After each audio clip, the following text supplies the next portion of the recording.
On this episode of the War on Business Books, I'm going to talk about a show called Succession. And if you're wondering, why is he talking about a television show when this is making fun of business books?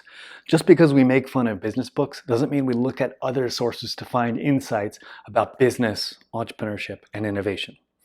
With Succession, what we're dealing with is family business. It is a show about an incredibly dysfunctional family, and the patriarch of the family, the father, is the one who is the head of this organization. And what he's trying to do is navigate the company, help it deal with a landscape that's changing due to technology, just mainly because people don't buy newspapers anymore. And they've got a news network and a few other things. But he has several of his sons and a daughter who are all part of that particular company. He's got a son-in-law. It's just a really complicated mix of family members, and they're all kind of horrifying people in their own way. But the show is so incredibly well written that you just want to keep watching it. The language they use is incredible, and there are some interesting business takeaways in the sense that a lot of them seem like psychopaths. And what I have found is that in the course of a career in business, you're going to encounter some psychopaths. So, and not to mention all the studies that show how many psychopath CEOs there are, right? So this show actually, I think, paints a decent picture of what some psychopaths can be like. And so there's probably some insights to be gained from like looking at their behavior and how they act. But there's other takeaways as well that I'll talk about.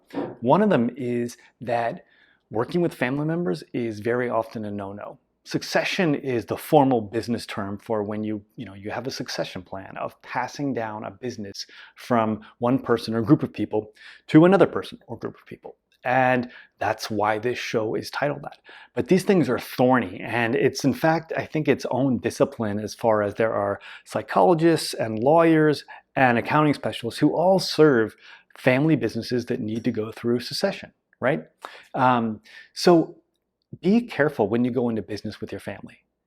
If you're having a squabble or a spat, some sort of disagreement that's getting out of control, it's quite possible that you all are going to, when you go home for Thanksgiving, you're going to be seated at the same table.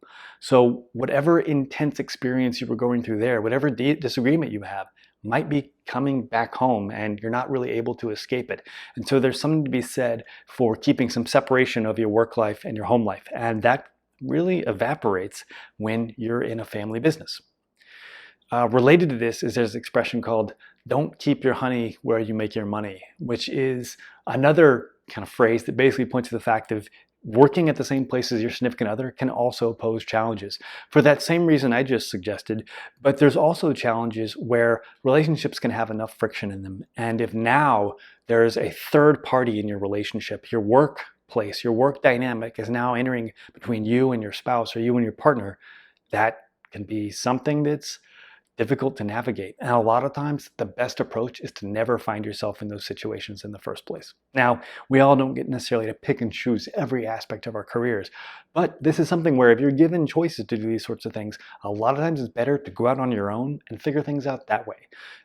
Forever ago, in the kind of early days of this country, and I'm sure other cultures did this as well, apprenticeships with other people was a big thing.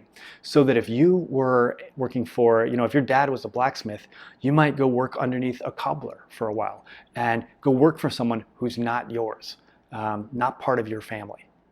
And this idea of not working with your family, people learned this a long, long time ago. Back when we had blacksmiths and cobblers in that kind of era, it was quite common that if you were a blacksmith and your son, who was going to become a blacksmith, you had them apprentice with someone else. You would send them to some other blacksmith in another town or another village where they would work under them. The whole reason being, it's hard to learn from your parent. It's hard to learn from your dad. You all have a pre-existing relationship, and that dynamic might have its own things that make it unique and special. And, parents, one of their biggest gripes is that kids just don't listen to them sometimes, right? So sometimes it's better to learn from someone else's advice and knowledge, not your own parents. So again, this is not a new rule, and that is part of the reason that makes this show so rich. So what can we learn from Succession? Well, Frankly, we could probably do 10 more episodes on it. It is incredibly great TV. It's thrilling to watch. They actually treat startups in a really interesting way, so that's fascinating.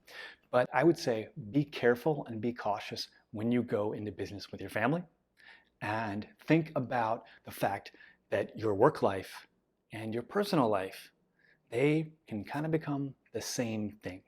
And that is the danger of working with your family. All right, go check out this show. It's good. Peace.